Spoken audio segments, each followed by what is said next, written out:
अगर आपके घर में छोटा बच्चा है और आप एक रिस्पॉन्सिबल पेरेंट हो तो कागज़ पेन उठा लीजिए। मैं आपसे 10 बातें पूछूंगा और देख लीजिए आप उनमें से कितनी बातें करते हो। आपको आइडिया हो जाएगा कि आप अपने बच्चे की जो डेंटल हेल्थ है, ओरल हेल्थ है, उसको सही से मेंटेन कर भी रहे हो या नहीं। तो जानने के लिए इस वीडियो को आखिर तक देखिएगा।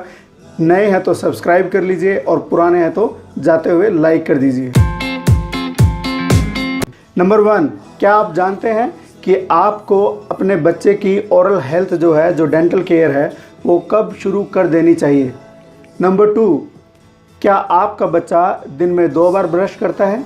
नंबर 3, क्या आपको पता है कि आपके बच्चे को उसकी उम्र के हिसाब से कितना टूथपेस्ट इस्तेमाल करना चाहिए। नंबर 4, क्या आपका बच्चा जो पेस्ट इस्तेमाल कर रहा है क्या उसमें फ्लोराइड है।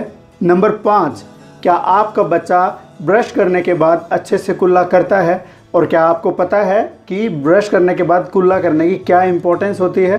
नंबर 6, क्या आप जानते हो कि आपके बच्चे का टूथब्रश कितने दिनों में चेंज कर देना चाहिए। नंबर 7, क्या आप जानते हो कि बच्चा अगर अपना अंगूठा चूसता है और पेरेंट्स उसको पेसिफायर देते हैं चूसने के लिए तो बच्चे के दांतों पर किस तरह का प्रभाव पड़ता है। नंबर 8, क्या आपके बच्चे की डाइट में शुगर की मात्रा पे आप कभी ध्यान देते हो कि वो कितनी शुगर खाता है, क्या उसकी डाइट उस हिसाब से हेल्दी है। नंबर 9, अगर आपका बच्चा किसी गेम में पार्टिसिपेट करता है तो क्या आप जानते हो उसका डेंटल और ओरल कैविटी को किस तरह से सेफ रखना है। नंबर 10, क्या आपके बच्चे का रेगुलर डेंटल चेकअप किया जाता है। हमने आपसे 10 बातें पूछी, अब आप अपने आप से खुद पूछिए कि इन 10 बातों में से आप कितनी बातें अपने बच्चे के साथ करते हो। उससे आपको आइडिया लगेगा कि आपके बच्चे की जो डेंटल केयर है वो कितनी इम्पोर्टेंट है और कितनी अफेक्ट हो रही है और आपको कितना ज़्यादा ध्यान देने की ज़रूरत है। हम लोग डेंटल केयर की इसलिए बात करते हैं कि अगर शुरुआत में ही बच्चे के जो टीथ है, ओरल कैविटी सही से मेंटेन नहीं की गई तो भविष्य में जाके बहुत तरह की बीमारियाँ होने का चांस बहुत ज़्यादा बढ़ जाता है। अभी रिसेंटली काफ़ी सारी रिसर्च आ रही है, चाहे वो डायबिटीज़ है, चाहे वो हाइपरटेंशन है, चाहे वो कम वज़न के बच्चे पैदा होने की दिक्कतें हैं, ये सारी की सारी प्रॉब्लम्स अब जो है ओरल कैविटी या डेंटल हाइजीन से जुड़ी हुई है। तो इसलिए आपको ये जानना बहुत ज़्यादा ज़रूरी है कि आपके बच्चे की जो डेंटल हेल्थ है वो सही से मेंटेन हो। तो हम आपको इस पूरी डिटेल में इन सभी 10 बातों के बारे में बताएंगे। जन्म के 2-3 दिन बाद से ही ओरल हाइजीन मेंटेन करना शुरू कर देना चाहिए। कैसे करेंगे? कोई कॉटन या कोई गॉज है जो गीला है उसको लीजिए और बच्चे के जो गम्स हैं नीचे वाले उसको क्लीन कीजिए, फिर ऊपर वालों को क्लीन कीजिए और ये दिन में आपको करना है 2 बार, ख़ास तौर से तब सोने से पहले और सुबह उठने के बाद। बच्चे को गलती से भी सोते सोते आप बोतल मुंह में डाल के उसको मत सुलाइए, इससे बच्चे की ओरल हाइजीन पे बहुत बुरा असर पड़ता है। बच्चे के दांतों की सफाई तभी से शुरू हो जानी चाहिए जब से दांत उसके इरप्ट होना शुरू होते हैं। ये मत सोचिए कि ये टेम्परेरी टीथ है या ये परमानेंट टीथ है। पहला टीथ जब से निकलेगा उसको उसी तरीके से मेंटेन करना शुरू कर देना चाहिए जैसे हम बड़े बच्चों का मेंटेन करते हैं। आपके बच्चे को दिन में 2 बार ब्रश करना चाहिए, 2 मिनट के लिए ब्रश करना चाहिए, सुबह उठने के बाद और रात को सोने से पहले।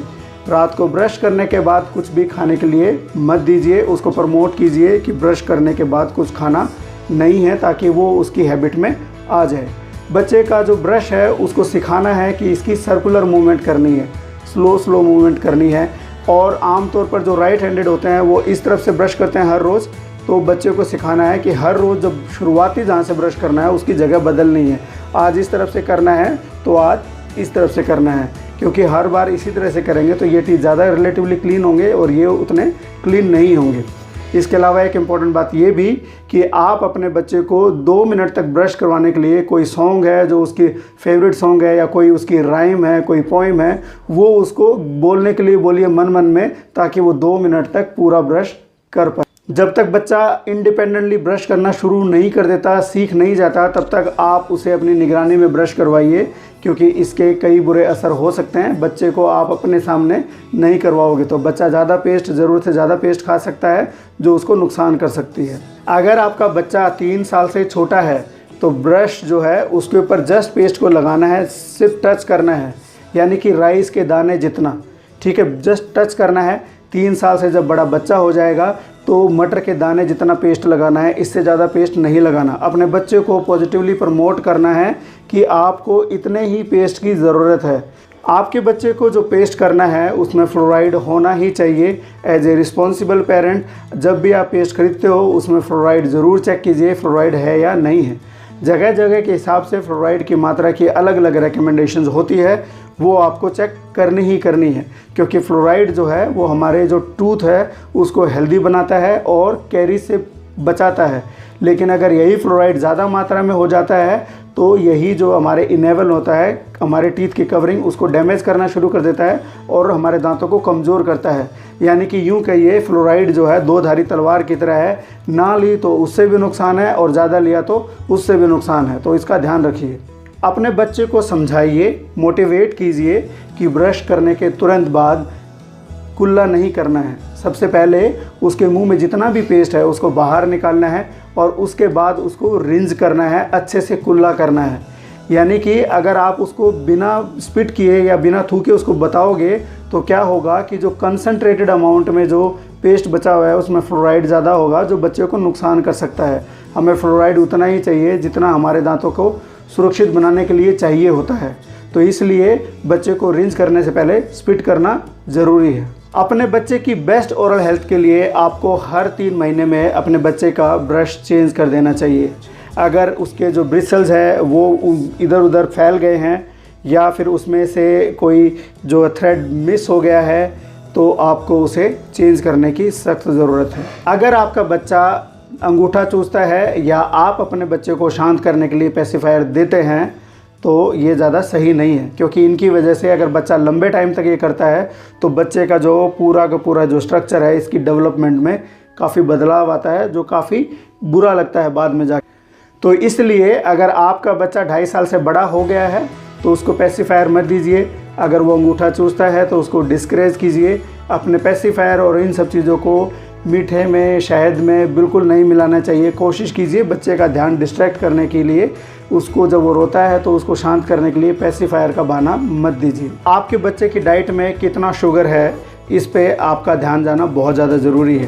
पेरेंट्स अपने बच्चे को ओवर पैम्पर करने के चक्कर में कई बार इतनी बड़ी बड़ी गलतियां कर देते हैं जिसकी वजह से बच्चे की ओरल हेल्थ पे बहुत बुरा असर पड़ता है। जैसे कि आपने जो बोतल दी है उसके अंदर जूस डाल दिया और साथ में बच्चा उसको सिपर से पी रहा है।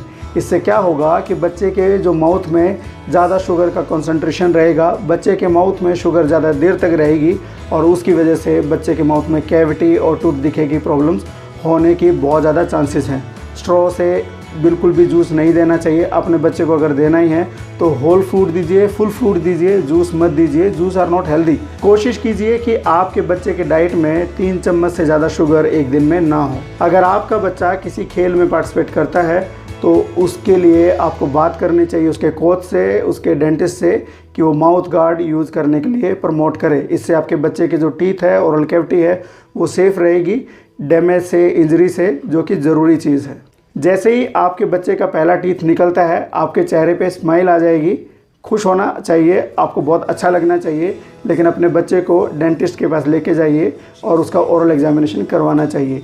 अगर उस वक्त नहीं करवा पाए हैं तो 1 साल से ज़्यादा डिले मत करिए, क्योंकि आपका डेंटिस्ट आपको बताएगा कि इसकी ओरल कैविटी किस टाइप की है और उसको किस किस तरह की प्रिकॉशंस और सावधानियाँ बरतनी चाहिए। तो ये था आज का वीडियो और वर्ल्ड ओरल हेल्थ डे आ गया है, तो आप सभी सेलिब्रेट कीजिए और इस वीडियो को ज़्यादा से ज़्यादा शेयर कीजिए और बताइए कि आप एक रिस्पॉन्सिबल पेरेंट हो। नए हैं तो सब्सक्राइब कर लीजिएगा और पुराने हैं तो जाते वक्त लाइक कर दीजिएगा। Thank you so much.